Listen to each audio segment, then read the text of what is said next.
In case you guys didn't already know, Jake Fromm was actually originally an Alabama football commit and was supposed to be the next quarterback of the Crimson Tide.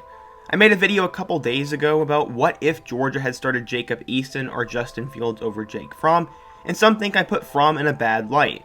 So let's give Jake the benefit of the doubt in today's video and talk about what would have happened if he would have stayed at Alabama. Today we'll talk about Jake Fromm's recruiting story, what I think would have happened at Georgia, and what would have happened at Alabama, and all the ripple effects that would have happened in the college football world. But first, be sure to give the video a like, subscribe if you love college football, suggest another what if topic I should do next, and turn on post notifications so you never miss another upload of mine, as I will be on an uploading tear these next couple of days and weeks. Now let's get started and talk about what if Jake Fromm went to Alabama. Jake Fromm became a 3-year starter at Georgia and helped the Bulldogs get to the national championship game as a freshman, and he went on to get drafted in the 6th round of the 2020 draft by the Bills, so you can say he had a pretty successful football career so far. Going back in time a bit, Fromm was a blue-chip recruit coming out of the Georgia high school football system, and he was once seen as one of the best quarterbacks in his class. He loved the Georgia Bulldogs, but Mark Richt didn't want Fromm.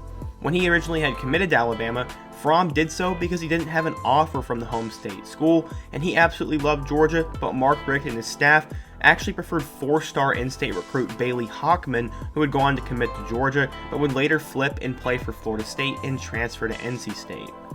It's safe to say that Fromm would have been an upgrade to Hockman, but that was another reason why Georgia decided to move on from Mark Richt and go for Alabama assistant and Bulldog alum Kirby Smart. Smart was Fromm's primary recruiter at Alabama, and after Kirby left for Athens, Jeremy Pruitt and Billy Napier became the Tide's primary recruiters, but it wasn't enough to sway him and keep him at Alabama. Fromm did always love the Bulldogs, but let's just say that Kirby Smart doesn't see eye to eye with him and ends up not offering Fromm and decides to keep Bailey Hockman, and let's say Bailey stays at Georgia instead of going to Florida State. Well, then it kind of looks like Georgia is screwed in 2017, as Jacob Easton would have gone down with a season-ending injury, and they are forced to start true freshman Bailey Hockman. In my opinion, he does not beat Notre Dame that year, and maybe loses another game or two, and I definitely don't think Georgia makes the college football playoff. I do believe they still would have gotten Justin Fields the next year, but there would have been a 3-way quarterback battle between Easton, Fields, and Hockman. I also wonder if they would have kept John Rice Plumlee committed, and if he would have came in and challenged them for some time as well. I don't think Georgia gets off to the start they've had under Kirby Smart so far, and that does prove that Fromm was truly beneficial to the Bulldogs program. So how does this affect Alabama and the rest of the college football world? Well, at the time they had Jalen Hurts on the roster and would eventually get a commitment from Tua Tagovailoa later in the recruiting cycle. Let's just say that Fromm sticks with Alabama and Tua chooses his second option and goes to USC instead. That opens up a whole new can of worms if Tua goes to USC, but that is for a whole nother video. So now the 2017 quarterback room has Jalen Hurts as the starter, Jake Fromm as the backup, and Mac Jones is buried way in the back. Let's say Alabama goes back to the national title game because nothing changes there, but now that Fromm isn't at Georgia, Oklahoma is the team in the national title game, and it is Baker versus Hurts. Let's just say that Oklahoma wins because Jalen Hurts struggles, Fromm doesn't have enough reps, and he doesn't do what Tua did. So Oklahoma and Baker get a title ring, and he finishes his Heisman season with the ultimate championship. Originally, the only Alabama quarterback signed in their 2018 class was Lane Hatcher, who would eventually transfer to Arkansas State. So now we see Mac Jones as the third string guy, and we start to see him push for some reps. But let's say Alabama actually decides to get a 2018 quarterback and a serious recruit, and this is where things get pretty fascinating. They have the option to sign Matt Corral, Jarren Williams, Brock Purdy, James Foster, Jamarie Joyner, or take a flyer on a grad transfer from East Carolina by the name of Gardner Minshew. Believe it or not, Minshew was actually committed to Alabama for a while before he flipped to Washington State, and while Gardner Minshew would be very intriguing, I think Saban wants a young blue-chip recruit on the roster, and he ends up signing Matt Corral over Brock Purdy and Jarren Williams, and that is his 2018 quarterback. So now let's say John Rice Plumlee still does commit to Ole Miss, and he is now their starting quarterback. So now you have Jalen Hurts and Jake Fromm battling for the starting job, and Mac Jones fighting for the third string spot with Matt Corral.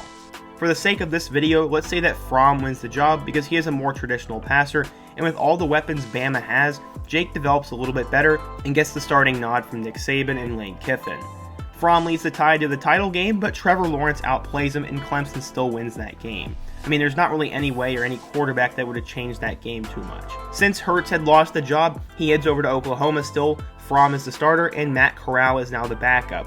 Mac Jones ends up staying only because they don't sign Talia, but they still do sign Paul Tyson in the 2019 class. Since Tua could not beat LSU in 2019, I don't think Fromm would have done it either, and I don't give them that game, but Fromm still does lead them to an 11-1 record because Tua doesn't get injured, and they end up beating Auburn at the end, and they get the 4 seed in the playoff over Oklahoma. They rematch with LSU in the first round and keep it close and make adjustments, but LSU still wins that title, and that was their game to lose, and we're not going to change history for that. With all the weapons Fromm has, he puts up huge numbers as a junior. He develops under Lane Kiffin and leaves for the 2020 NFL Draft, but this time he is a second-round pick. Ruggs and Judy still go, but Devontae Smith and Jalen Waddle return for the 2020 season. In 2020, Matt Corral and Mac Jones battle it out for the starting job, and Bryce Young is the third option, and the guy of the future. Let's just say that Mac Jones still gets the nod because of his work ethic and experience, and he leads the Tide to the 2020 title game, and Devontae Smith still wins the Heisman. I think today's video was pretty cool, and it's fascinating to see some of the different things that potentially happen if Jake Fromm chooses to stay with Alabama instead of Georgia. There are hundreds of scenarios I could have gone through, and so many things that would have changed, and so many other schools that would have been affected, but that would have made this video 30 minutes long, and I don't have time to do that, and you guys don't want to hear about all of that, but I would love to know what other moves you think would have happened. I want to revisit the recruiting situation for just a second, and this is what Nick Saban had to say about it all. We thought Fromm was a great player. We had him in camp, and we were excited to have him be a part of our program. But we also understood when Kirby went to Georgia, and Kirby was recruiting him, that there was a chance of that happening.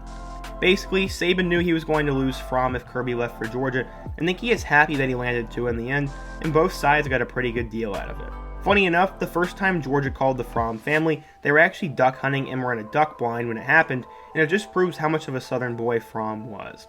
He told the media he couldn't wait to carve the dogs up when he was with Bama, but then the second Georgia came after him, all that went out the window, and he wanted to be a dog. He decommitted from Alabama and drove to Athens the same day and committed to Georgia the same day, saying this: "I can't thank Coach Smart enough for giving me the opportunity to play the game I love at the school I've rooted for my entire life. Georgia is the best place for me to succeed and be the best person and football player I can be." Fromm ended up becoming a Bulldog, as we all know, but this would have been a crazy scenario, and it is so crazy to see how many things would have changed. This changes the course of multiple big-time quarterbacks, but most of the storylines stay the same for the most part. I do wonder if Georgia didn't have that success in 2017, if Justin Fields maybe would have stayed with Penn State or gone somewhere else, and Georgia wouldn't be where it is today. And then that has a ripple effect on Ohio State, and there's just so many things that happen from this, but I can't cover that all in one video. I really had a lot of fun making today's video, and I want to do more videos like this, but I gotta know that you guys support it and you want me to do more, so please show your support with a like and comment down in the comment section, and let me know what you think of the video, let me know of a storyline I should do next, and let me know of another ripple effect you think would have happened. Let me know what you think the most interesting part of today's video was and what you agree and disagree with. How do you think Fromm would have done if he had gone to Alabama? I want to know your thoughts on that. Let me know another what if topic I should do next. And before you go, be sure to give the video a like, subscribe if you're new, and check out my other video about what if they hadn't started Jake Fromm at Georgia. I hope to see you guys again soon, but until next time, peace.